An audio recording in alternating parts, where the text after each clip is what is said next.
Welcome to Studio Motivato.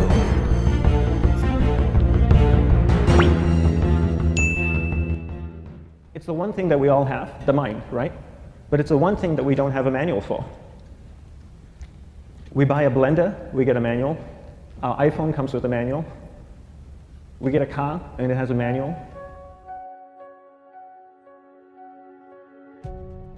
Nobody teaches you how to use the mind. There's no manual for the mind. So this, I think, is one of the most essential things in making progress in our life, is really understanding how our mind works. It's the one thing that we have to live with 24 hours a day, 7 days a week. We have no choice. Imagine if most of you slept 8 hours a day, which most of you don't. You slept and you were awake 16 hours a day. In the 16 hours you practice your awareness just randomly moving from one thing to another, to another, to another, all day practice being distracted. What would you be good at after 6 months?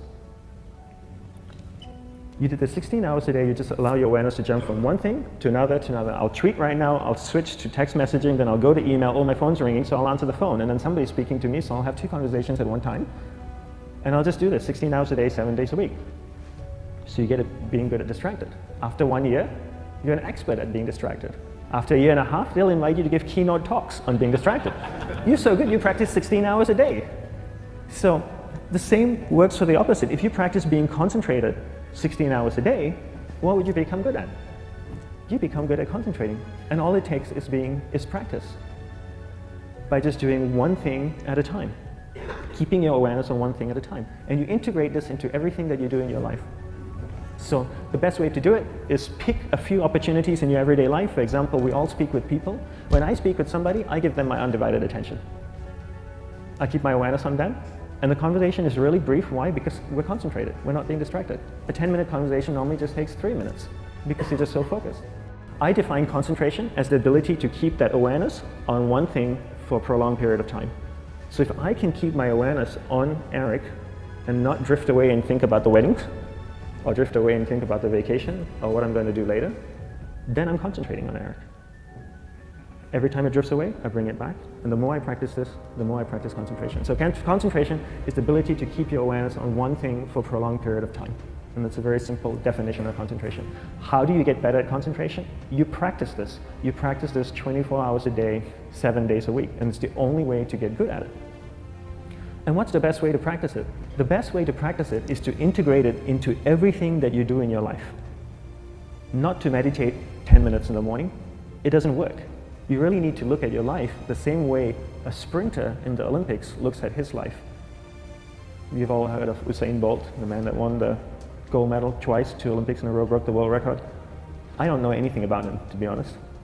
But if I was looked at him, he obviously sprints, he practices running, probably does a lot of long distance, he probably does a lot of stretching as well, I'm sure he gets massages. He looks like he eats the right kind of food. Drinks the right amount of water, takes vitamins. His whole day is so disciplined. For what? To prepare him for 9.57 seconds. I think that's what the world record is, right? For 100 meters, 9.5 or 9.57 seconds. His whole day is preparing him for that short time, not the other way around. A lot of people say, you know what, I need to be more concentrated.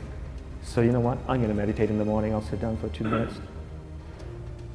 Okay, now I'm Zen master. And the remaining 23 hours and 58 minutes, they just go about being ordinary and crazy. How does that work? How would you change? It's not balanced at all. So if for 23 hours and 58 minutes you are not being concentrated, you allowed your awareness to jump from one thing in your mind to another thing, to another thing, to another thing, to another thing, in an uncontrolled way, what would you be good at? And out of a prolonged concentration comes the wonderful power of observation. You just become more observant, and when you become more observant, you see solutions quicker and you solve things quicker. And it's a wonderful, powerful feeling when somebody is concentrated on you and not being distracted. So the best way is to integrate it into your everyday life. You're speaking with your spouse, give her or give him your undivided attention. So develop your awareness, integrate it into everything that you do in your life. And that's the best way you become good at. The next thing we need to develop is develop your will. Will is really important. Will is almost like a muscle in your mind, and you use that to pull and control your awareness and take it from one area of the mind to another. And the will needs to be developed. And same like concentration, if you don't cultivate the will, it doesn't grow. And this is something that really needs to be cultivated.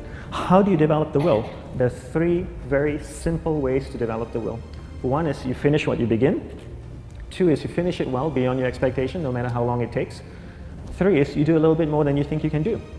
All of those things require effort, and effort is will. It's so much easier to start a project than to finish a project, right? When you start a project, you're feeling creative, you're feeling inspired, you're full of energy. At the end of the project, you go, whose idea was this? So it requires tremendous amount of will to finish, and every time you complete something, you develop a little bit more will, and you have that muscle. And will is an amazing thing to develop, because once you develop will, that same will you can use in every aspect of your life to keep your awareness on one thing at a time, to finish projects, to see things through to the end, anything you want. The best way to develop will, bring it into your everyday life, into everything that you do. Give you an example, the way I integrate it into my everyday life, I try and finish what I begin. So for example, going to sleep. I sleep every night, so I put on my pajamas, I floss, I brush my teeth, I go to bed, I sleep, I wake up in the morning, I make the bed. Why? Because I'm finishing what I start.